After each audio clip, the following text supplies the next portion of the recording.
going on, everybody? So you decided to go Supercharger. You decided you don't want to mess with the 900 or the M62 Supercharger. You want to go at least 1320 or above. Which one should you choose? 1320, 1900, or 2300? If you're content with 350 wheel horsepower max, that's all you want, you're the type of person that's happy with that power, go with the 13. You know what? I can't even say that. Go with the 1900, guys. Honestly, go with the 1900. 1900, when I first boosted this car, I was at 11 pounds.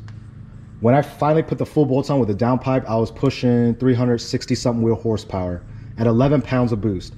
I had the Type S pulley, crank pulley, and I had the 3.5 Supercharger pulley. 11 pounds of boost. That's what I was pushing. And I was at, with the stock downpipe, I was at 350 wheel horsepower, I believe. And that's at 11 pounds. Reese's Cars has a 1320.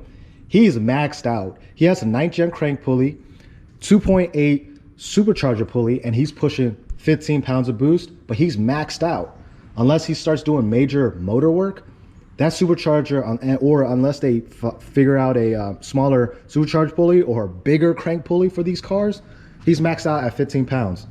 So to me, if you're gonna spend that kind of money, go ahead and get the 1900, because the 1900 has so much flexibility.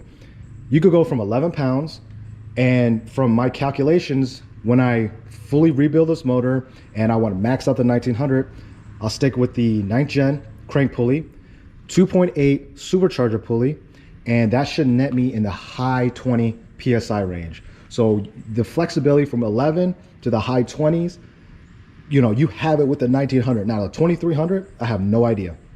I haven't seen anyone with the Merc Racing kit that has the 2300 on a K series motor. So when I do fully rebuild and I max this out, and then I'm like, man, I'm tired of this, I want to push massive horsepower, I'm gonna go with the 2300. When I do that, I could document everything, but until then, I probably will stick with this 1900 and get the most out of this setup. So if you're asking me which Supercharger you should get, my opinion, if your goal is anything from 350 wheel horsepower, you want to start in the 300s, and you want to, even if you want to stay at the mid 300s, I would just get the 1900. You could push low boost, less spinning, less heat. You don't have to really worry about heat. So I still will get aftercooler no matter what upgrade you go. Always get an aftercooler kit. Spend the extra $1,000, get it. You'll, you know, save your motor's life. You'll just maintain that horsepower. You don't want to do a couple pulls and it's hot out, and then you start heat soaking. You race one guy, it was close, you want to race again, then you get demolished because you're heat soaked, your IETs are crazy high. Get the aftercooler kit.